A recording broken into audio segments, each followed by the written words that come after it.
Bismillahirrahmanirrahim. Assalamualaikum warahmatullahi wabarakatuh. Alhamdulillah. Alhamdulilladzi hadana li hadza wa ma kunna linahtadiya laula an hadana. Asyhadu an la ilaha illallah wa asyhadu anna Muhammadan abduhu wa rasuluh la nabiyya ba'da. Allahumma rabbi shrah li sadri wa yassir li amri wa hlul 'uqdatam min lisani yafqahu qawli bi rahmatika ya arhamar rahimin. Alhamdulillah, sahabat-sahabat yang soleh dan soleha yang berada di bawah naungan SD IT Arajua Samarinda Subang. Puji dan syukur malah senantiasa kita panjatkan kehadiratnya atas segala limpahan dan nikmat karunia-Nya yang alhamdulillah pada kesempatan kali ini kita masih diberikan kesempatan untuk bisa bertemu walaupun lewat media sosial. Tentu ini adalah nikmat yang luar biasa yang telah Allah berikan kepada kita semuanya, dan saya yakin dan kita termasuk orang-orang yang telah dipilih oleh Allah untuk masih bisa diberikan kesehatan, masih bisa menikmati indahnya dunia, masih bisa berkumpul dengan saudara-saudara kita. Dengan kondisi apapun kita tetap harus bersyukur, insyaallah. Saya salam dan salam semoga tetap tercurah kepada kesayangan kita, baginda kita, Nabi besar Muhammad SAW, serta keluarga, sahabat, dan orang-orang yang soleh dan soleh. Tentunya kita berharap kita semuanya umat beliau yang selalu mengharap akan ridho dan syafaatnya kelak di hari akhir nanti. Oke, sahabat-sahabat Ustazah yang soleh dan soleha, kesempatan kali ini Ustazah hadir bersama Ustazah yang lain memberikan tentang materi hadis tentang nasihat, dan kita yakin adalah setiap nasihat itu adalah ilmu buat kita semuanya. Sahabat-sahabat sekalian yang dirahmati Allah, apa kabar semuanya? Sebelum Ustazah mulai, semoga kita semuanya selalu masih dalam kondisi semangat, sehat walafiat, tak kurang suatu apapun. Puasa bukan halangan buat kita semuanya. Puasa adalah ladang amal yang luar biasa, yang mana telah Allah berikan kepada hamba-hambanya yang ditunjuki untuk bisa bertemu dengan bulan yang sangat mulia ini. Dan kita adalah salah satu dari bagiannya, karena kita sampai dengan sekarang kita masih bisa dipertemukan dengan bulan Ramadan, bulan yang sangat luar biasa, bulan yang sangat agung, yang mana di dalam bulan Ramadan ada satu malam yang telah Allah janjikan kepada hambanya, yaitu malam Lailatul Qadar, malam yang baik daripada 1000 bulan. Kita bersama-sama ya, supaya kita dapat bertemu dan Allah berikan kesempatan itu, malam Lailatul Qadar itu kepada kita semuanya. Tentu orang yang mendapatkan malam Lailatul Qadar itu bukan orang yang hanya bermurung diri, berpuasa dengan bermalas-malasan, tidur, bangun, kemudian aktivitasnya tidak kita isi dengan mendekatkan diri kepada Allah. Bukan itu. Tetapi malam Lailatul Qadar itu diberikan kepada hambanya bagi mereka yang mau berusaha lebih daripada yang lain. Jika sahabat-sahabat Ustazah ingin mendapatkan sesuatu yang spesial, tentu kita harus berusaha dengan spesial. Setuju ya? Insyaallah. Sahabat-sahabat Ustazah sekalian, hari ini Ustazah akan melanjutkan hadis arba'in, tetapi hari ini Ustazah mengambil dari hadis Riyadhus Shalihin, sama, masih dalam karangan yang sama, yaitu karangan dari Imam Nawawi. Ini yang namanya Riyadhus Shalihin dalam bab 22 tentang nasihat. Ustazah akan cuplik dulu dari surat Al-Hujurat ayat 10. Innamal mu'minuna ikhwatun. Innamal mu'minuna ikhwatun. Sesungguhnya orang-orang beriman itu adalah saudara. Jadi, sahabat-sahabat semuanya yang soleh dan soleha, kita adalah saudara. Saudara dari mana? Saudara seiman. Saudara yang disatukan oleh dua kalimat syahadat, yaitu asyhadu an la ilaha illallah wa asyhadu anna Muhammadar Rasulullah. Barang siapa yang mengucapkan dua kalimat syahadat, maka dia adalah bersaudara, siapapun dan dimanapun letaknya. Kita ya. Jadi, sahabat-sahabat sekalian, ketika kita dipertemukan dalam satu kelas, ini khususnya yang baru, kelas 1, tiba-tiba kita bertemu dengan teman-teman baru yang banyak luar biasa. Satu kelas ada 30, ada 32, bahkan yang kelas 6 33, kelas 5 ada 37, subhanallah, luar biasa. Dia adalah saudara kita, yang mana yang namanya saudara itu ketika nanti di akhirat dia akan bersaksi atas semua yang kita lakukan. Yo, makanya kita hati-hati menjaga saudara kita, menjaga teman sebangku kita, menjaga hati ustazah kita, menjaga keluarga kita hatinya. Karena apa? Tadi saya sudah sampaikan bahwa nanti mereka orang-orang yang selalu dekat dengan kita, semua akan bersaksi, ya Allah, si fulan itu baik, ya Allah, si fulan itu buruk. Maka dari saudara-saudara kita itu, dia yang bisa menghantarkan kita ke surga atau ke neraka. Maka kita harus jaga ya semuanya ya. Tidak ada yang marah-marahan, tidak ada yang baper, tidak ada yang tersinggung, tidak ada yang pilih-pilih, aku teman pilih yang ini aja, aku yang ini aja. Tidak. Mereka semuanya adalah saudara. Ya, yang badannya gemuk, yang badannya kurus, yang tinggi, yang pendek, yang apalagi ya, semua adalah saudara kita semuanya. Karena mereka sudah terikat dalam satu dua kalimat syahadat. Dan saya lanjutkan adalah, saya akan bacakan sebuah hadis an Abi Ruqayyah ibni Aus-Siddari radhiyallahu anhu. Anna Nabi sallallahu alaihi wasallam qala at-tinu nasihah. Kulna liman? Qala lillahi wa li kitabihi wa li rasulihi wa li a'immatihi wa li a'immatil muslimina wa amatihim. Dari Rawahul Muslim. Abu Ruqayyah Tamim bin Aus ad-Dari radhiyallahu anhu berkata bahwa Nabi Shallallahu alaihi wasallam bersabda, agama itu adalah nasihat. Nasihat ya sahabat ya. Agama itu nasihat. Barang siapa memeluk agama, pasti di dalamnya akan penuh dengan nasihat. Agama itu nasihat. Saya ulang lagi. Agama itu nasihat. Kami bertanya, untuk siapa?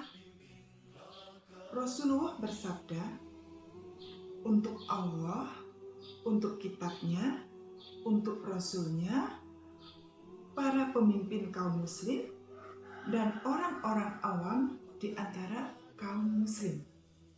Ya. Ustazah ulang, agama itu untuk siapa? Untuk Allah, untuk kitab Allah, untuk Rasul Allah, untuk para pemimpin mereka yang muslim, untuk orang-orang awam di antara kaum muslim. Itu adalah bunyi dari hadis 22 yang mengatakan adalah agama adalah nasihat. Baik, Ustazah sebelum bahas, Ustazah akan bacakan dulu pelajaran hadis. Pelajaran yang pertama yaitu keharusan memberi nasihat kepada kaum muslim, karena nasihat itu adalah tiang agama. Kita bahas dulu ya sahabat semuanya. Jadi Allah mewajibkan kita, jika kita mengaku sebagai umat muslim, maka kita semuanya mempunyai kewajiban untuk beramar ma'ruf nahi mungkar. Apa itu Ustazah amar ma'ruf nahi mungkar? Mungkin yang kelas 1, kelas 2 belum begitu paham. Dan saya berikan kelonggaran. hanya boleh simak saja, cukup tulis saja judulnya jika kurang paham. Yang penting anak ustazah, sahabat-sahabat ustazah mendengarkan dengan seksama. Insya Allah nanti ilmunya barokah fid dunya wal akhirah. Ya, jadi kita punya kewajiban mengingatkan, menasehati teman-teman kita. Jika teman kita lalai, kita ingatkan. Jika teman kita kelajuan, kita ingatkan. Jika teman kita mungkin agak sedikit mempunyai perasaan yang kurang enak, kita hibur dan kita ingatkan. Itu kewajiban kita semua. Seperti halnya ketika sahabat-sahabat sekalian kurang mood dalam belajar, apa yang kita dapatkan? Ustazah selalu membujuk. Ada yang didekati, ada yang dielus, ada yang diajak ngomong berbicara, ada yang diajak berbicara dengan hati. Tentunya ustazah punya banyak tips bagaimana ustazah untuk bisa menasehati ketika kondisi sahabat-sahabat sekalian lagi kurang nyaman. Sama juga ketika sahabat-sahabat sekalian itu lagi ada sesuatu dengan teman-temannya, ustazah juga bergegas lari segera menasehati. Kenapa sih ustazah kok suka menasehati? Ya karena insya Allah ustazah sudah baca terlebih dahulu bahwa kewajiban kita sebagai seorang muslim itu saling nasihat menasehati. Paham ya sahabat semuanya? Tugas seorang muslim menasehati kepada kaum muslim yang lain. Oke, ustazah lanjutkan pelajaran hadis. Adapun yang dimaksud dengan nasihat untuk Allah adalah beriman kepada Allah dengan benar dan beribadah dengan ikhlas. Ya, saya ingati, beriman kepada Allah dengan benar dan beribadah dengan ikhlas. Kita yakin, kita tahu Tuhan hanya satu, yaitu Allah. Qul huwallahu ahad. Ya, Allahus samad. Tuhan itu satu, tidak beranak dan tidak diperanakkan. Jadi paham kan bahwa Allah itu tidak berteman, tidak beranak, tidak beribu. Dan kita harus yakin. Nanti kalau masih ada yang bertanya, Mama, Allah itu di mana? Allah itu ada di sekitar kita. Nanti kalau kita bilang di atas, ternyata Allah semuanya berada. Anda. Karena Allah itu maha melihat. Ya, Allah maha mendengar. Di mana kita berada, Allah selalu melihat kita. Jadi jawabannya adalah Allah selalu bersama kita. Makanya ketika kita tahu Allah berada bersama kita, kita harus betul-betul menjaga sikap dan kelakuan kita.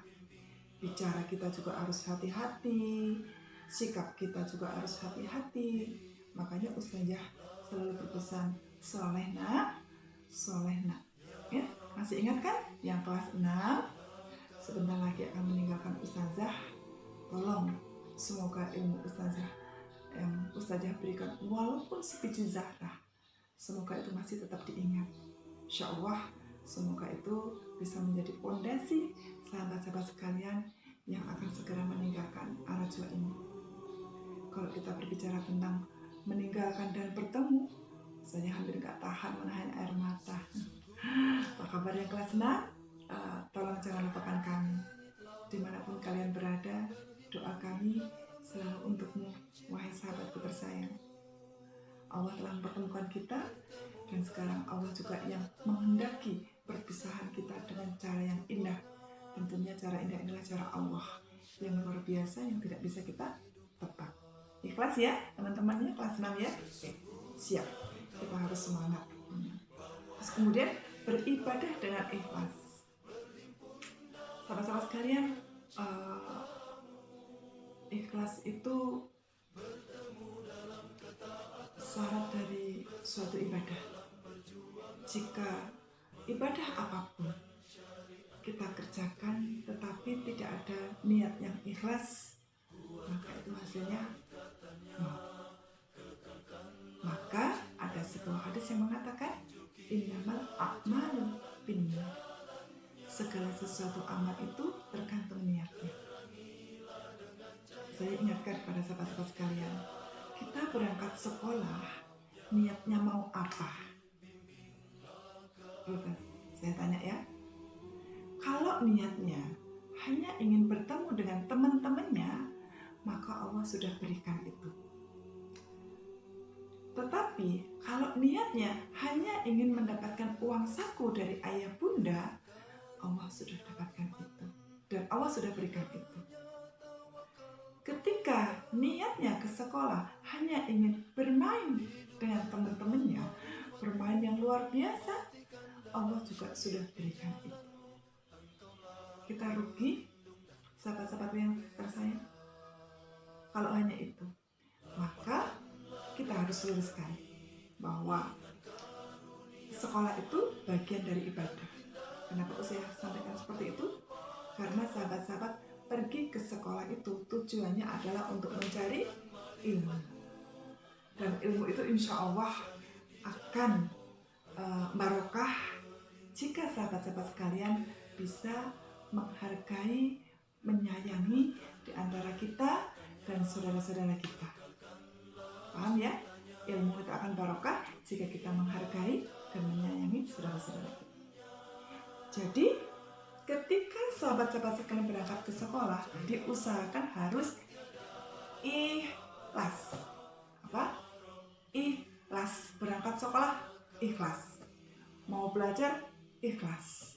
Ya, kita belajar dalam kondisi seperti ini, ikhlas. Insya Allah, kalau niat kita ikhlas, sekecil apapun ilmu itu akan bisa masuk ke dalam pikiran.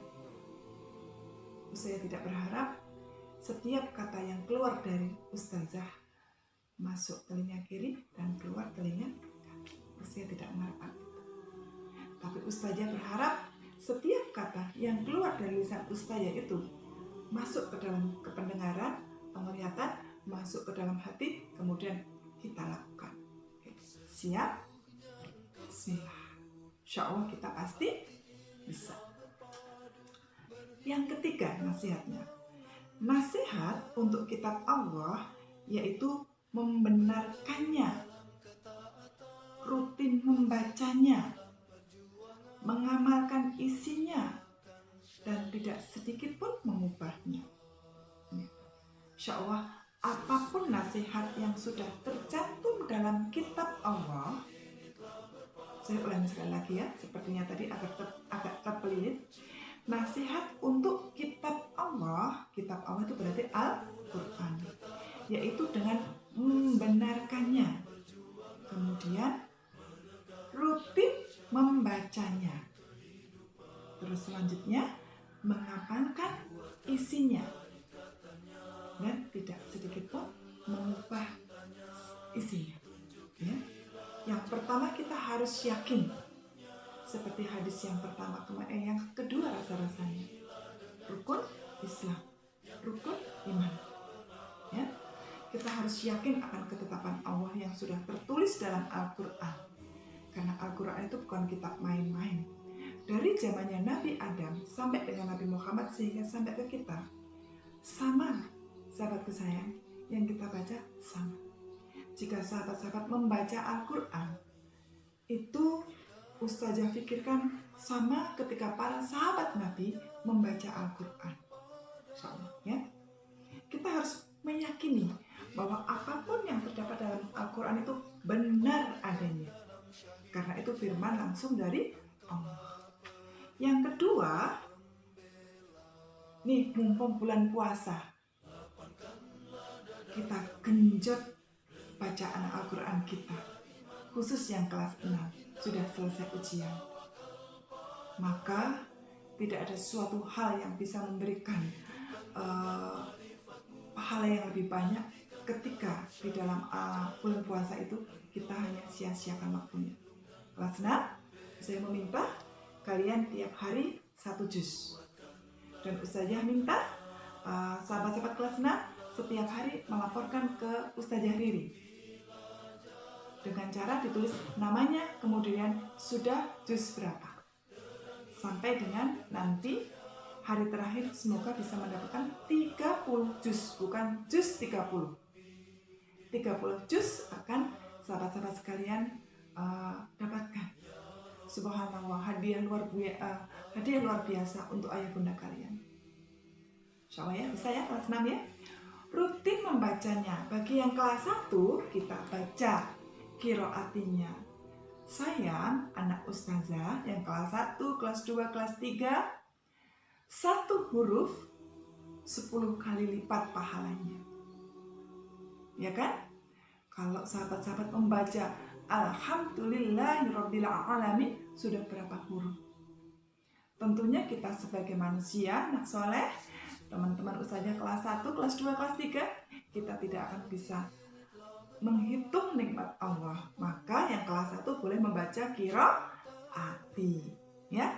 Kalau yang masih ingat hafalannya, boleh di murojaah. Setelah qiraati kita baca, kita lanjutkan dengan murojaah. Ya, kita harus rutin membacanya.